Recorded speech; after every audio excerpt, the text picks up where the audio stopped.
Hello students, beta today we are going to discuss mirror and its applications. Okay, so बच्चों यहाँ पे आपको specially इस बात को ध्यान देना है कि सर मिरर जो है based on the reflection, right, या हम यहाँ पे कह सकते हैं कि सर अगर मिरर के बारे में हमें जानना है तो सर हमें रिफ्लेक्शन के बारे में भी जानना ज़रूरी है। ठीक है, तो बेटा रिफ्लेक्शन रिफ्रैक्शन ये प्रोसेस मैं इससे पहले लेक्चर में ले चुका हूँ, एक बार उसको देख लीजिएगा। ठीक है, अब बेटा हम यहाँ पे बात करते हैं सर मिरर की। ठीक है, तो बच्चों हम बेसिकली ये कहेंगे mirror is a shining surface, ठीक है, which reflect the light ray in the same medium. Point clear. So अगर हम बेटा यहाँ पे ये कहते हैं कि सर ये एक मिरर है जिसकी सरफेस को हमने शाइनिंग कर दिया है, ठीक है, और यहाँ पर एक लाइट रे आ रही है। यहाँ पे ध्यान देंगे हम लोग एक लाइट रे को अज्यूम कर रहे हैं। इस केस में जब ये इससे टकराती है तो हम यहाँ पे देखेंगे कि सर इस पॉइंट पर हमने एक नॉर्मल बनाया, दैट्स वाई हम इसे कहेंगे सर इंसिडेंट लाइट। ओके, और ये लाइट जो है इस तरह बैंड हो जाती है, दैट्स वाई इसे कहेंगे रिफ्लेक्टेड लाइट रे, रिफ्लेक्टेड लाइट रे, लाइट रे। ओके सर, ये इंसिडेंट लाइट रे, ये रिफ्लेक्टेड लाइट रे। सर इंसिडेंट लाइट रे नॉर्मल से जो एंगल बनाती है उसे इंसिडेंट एंगल बोलते हैं, और सर जो नॉर्मल से रिफ्लेक्टेड लाइट रे एंगल बनाती है उसे रिफ्लेक्शन एंगल बोलते हैं। अब बच्चों आपको रिफ्लेक्शन के लॉज अच्छे से मालूम होना चाहिए कि sir incident ray, reflected ray and normal lie in the same plane. Okay, और सेकंड क्या है sir? Sir incident angle equals to the reflection angle. Point clear. अच्छा, ये एक प्लेन है और इस प्लेन से हमने एक मिरर बनाया है, दैट्स वाई इसको क्या बोलेंगे? Plane mirror. Point clear. ठीक है, ये पॉइंट आपको अच्छे से क्लियर होना चाहिए। ओके, अच्छा अगर बेटा हम आगे चलते हैं तो हम आपसे कह सकते हैं कि प्लेन मिरर के बाद हमारे पास कौन सा मिरर आता है बेटा? Spherical mirror. Okay, spherical mirror. अब अगर हम स्फेरिकल मिरर की बात करेंगे तो सर हम सबसे पहले एक स्फीयर की बात कर लेते हैं। ठीक है, अगर बेटा हम एक स्फीयर की बात करते हैं तो मेरे पास एक स्फीयर ये है, तो बेटा इस स्फीयर में मैं ये कहूँगा कि सर इसका एक सेंटर होगा। ठीक है, अगर स्फीयर को देखा जाए तो एक कर्व से फॉर्म होता है, दैट्स वाई हम यहाँ पे ये कहते हैं कि सर स्फीयर का जो सेंटर है उसे सेंटर ऑफ कर्वेचर कहा जाता है, centre of curvature.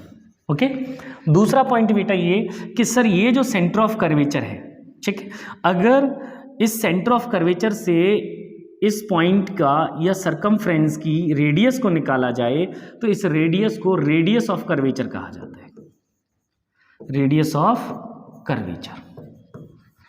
Point clear. Nomenclature थोड़ा सा क्लियर होना चाहिए तो चीज़ें समझना आसान होता है। Point clear. अब बच्चों अगर मैं कहूँ कि इसका सेंटर सेंटर ऑफ कर्वेचर, इसकी radius radius of curvature, then अगर मैं यहाँ पर उसी को फिर से ले लेता हूँ और आपसे ये कहता हूँ कि सर ये जो हमारी सरफेस है, ठीक है, इस सरफेस का एक इनर वाला हिस्सा मैंने क्या किया बेटा? सर पेस्ट से या सिल्वराइज कर दिया। सिल्वराइज करने पर जैसे प्लेन सरफेस को सिल्वराइज करते थे बैक साइड में, तो फ्रंट साइड उसकी क्या बन जाती थी? मिरर बन जाती थी। तो सेम पैटर्न पे एक ग्लास का मेरे पास स्फीयर है, उसके इनर साइड को अगर मैंने सिल्वराइज कर दिया तो बेटा फ्रंट साइड क्या बन जाएगी सर? मिरर। Point clear. तो भाई ये जो मिरर बना है ये एक स्फीयर का पार्ट है, दैट्स वाई इसे स्फेरिकल मिरर कहेंगे। ओके, और ये सर ये वाला पार्ट जो है उभरा हुआ है, उठा हुआ है, कॉन्वेक्स कंडीशन है, राइट ना, दैट्स वाई इसे कौन सा मिरर बोलेंगे? Convex mirror. ओके, अगर यही काम बेटा मैंने इस वाले हिस्से में, जैसे मैंने सपोज करो इसको दो पार्ट में डिवाइड कर लिया, अगर इधर वाले पार्ट के आउटर सरफेस को मैंने सिल्वराइज कर दिया तो इस केस में ये वाला पार्ट जो है एक मिरर की तरह एक्ट करेगा, और अगर ये मिरर की तरह एक्ट करेगा तो मैं ये कहूँगा कि सर ये थोड़ा सा अंदर की ओर झुका हुआ है या धसा हुआ है, राइट ना, कैब पोजिशन है इसकी, राइट ना, कैब जैसी पोजिशन है, दैट्स वाई इसे क्या बोला जाएगा? Concave mirror, concave mirror, but both are the spherical mirror, तो बेटा हमारे पास एक कॉमन सा क्वेश्चन आ जाता है कि भाई how many types of spherical mirrors, एक कॉन्वेक्स मिरर और एक कॉन्केव मिरर होता है। Point clear. और इन दोनों के लिए क्या ये सेंटर ऑफ कर्वेचर होगा और इसकी जो रेडियस होगी वो रेडियस ऑफ कर्वेचर होगी नहीं होगी। पॉइंट क्लियर, ठीक। अच्छा, अब बच्चों अगर हम इसी को थोड़ा सा और आगे लेके चलते हैं तो हमें एक बात फिर से अगेन ये मालूम चलती है कि सर जो मिरर हमने लिया है, राइट ना, उसको हमने दो पार्ट में डिवाइड कर लिया, ठीक। और डिवाइड करने के बाद हमने इसको सिल्वराइज कर दिया, एक को इस साइड में सिल्वराइज कर दिया बैक साइड में, और एक को सर ओवरव्यू साइड में सिल्वराइज कर दिया। तो there are two types of spherical mirror, convex and concave. Okay, but इनका सेंटर ऑफ कर्वेचर तो यहीं पर होगा, ठीक। अगर मैं आपसे कहता हूं कि सेंटर ऑफ कर्वेचर से जाती हुई एक लाइन ड्रॉ कर दी जाए, ठीक है, तो बेटा इस मिरर के मिड पॉइंट पर टच करेगी और इस मिरर के मिड पॉइंट पर टच करेगी, तो इन पॉइंट्स को हम बोलते हैं पोल। एंड पॉइंट्स ऑफ अ या mid point of a mirror क्या होगा बेटा, पोल होगा। पोल अपने आप में वेरी इंपॉर्टेंट पार्ट है, इसी से हम सारी डिस्टेंस को मेजर करते हैं, ठीक है। चाहे हम ऑब्जेक्ट की डिस्टेंस की बात करें या बनने वाली इमेज की डिस्टेंस की बात करें, ऑब्जेक्ट की बात करें या बनने वाली इमेज की डिस्टेंस की बात करें, तो बच्चों ये पोल है हमारे पास। Point clear.